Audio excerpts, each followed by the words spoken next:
Informasi lainnya, Saudara, serangan udara militer Israel kembali menghantam jalur Gaza. Akibatnya 74 warga Palestina tewas. Informasinya kami rangkum dalam Jendela Dunia.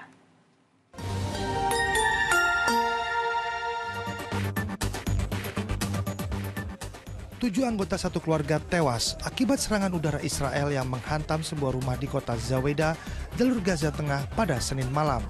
Menurut keterangan dari Rumah Sakit Martir Al-Aqsa di Deir al-Balah, korban termasuk pasangan suami istri, dua anak mereka, serta 3 cucu. Serangan tersebut menghancurkan total rumah dan merusak bangunan-bangunan di sekitarnya. Tetangga korban menggambarkan ledakan seperti gempa bumi dan tidak menyisakan satu rumah pun yang utuh. Pada Selasa pagi, warga korban melaksanakan salat jenazah di halaman rumah sakit sebelum membawa jenazah ke pemakaman terdekat. Serangan udara besar kembali mengguncang jalur Gaza pada Selasa dini hari saat militer Israel melanjutkan operasi militernya. Sedikitnya 74 warga Palestina dilaporkan tewas pada hari Senin, termasuk 30 orang yang meninggal dalam serangan di sebuah kafe tepi laut di Gaza City. Serangan lainnya menewaskan 23 orang saat mereka tengah berusaha mendapatkan bantuan makanan.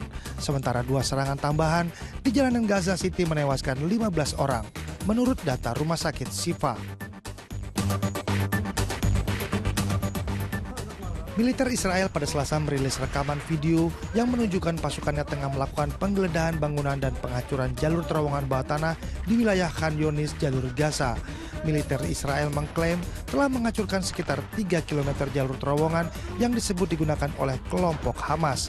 Rekaman udara hitam putih memperlihatkan ledakan yang diklaim sebagai bagian dari operasi penghancuran terowongan. Di tengah eskalasi ini, Perdana Menteri Israel Benjamin Netanyahu mengumumkan akan melakukan kunjungan ke Washington pekan depan. Dalam pernyataannya pada rapat kabinet, Netanyahu menyebut akan bertemu dengan Presiden Amerika Serikat Donald Trump, Wakil Presiden Pence, Menteri Luar Negeri dan Penasihat Keamanan Nasional Marco Rubio, Menteri Pertahanan Pete Hegseth, serta utusan Presiden untuk Timur Tengah Steve Witkoff. Kunjungan ini berlangsung di tengah dorongan Presiden Trump untuk mengakhiri konflik antara Israel dan Hamas di Gaza. Netanyahu menyatakan bahwa pertemuan tersebut juga akan mencakup diskusi strategis terkait Iran.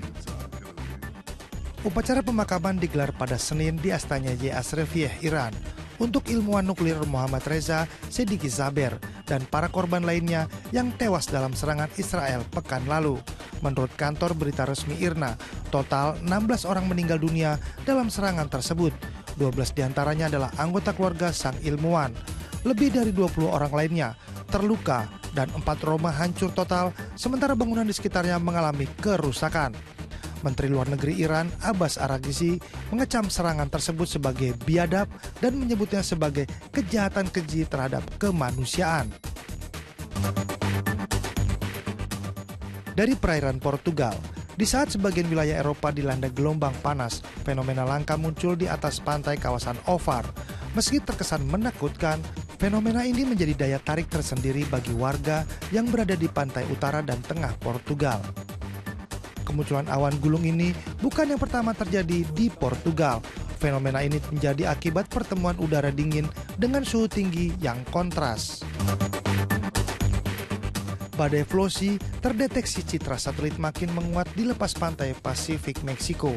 Badai Flosi berkategori 1 dengan kecepatan angin maksimum 120 km per jam. Pemerintah Meksiko memperingatkan ancaman hujan deras di beberapa negara bagian sebagai dampak badai Flosi.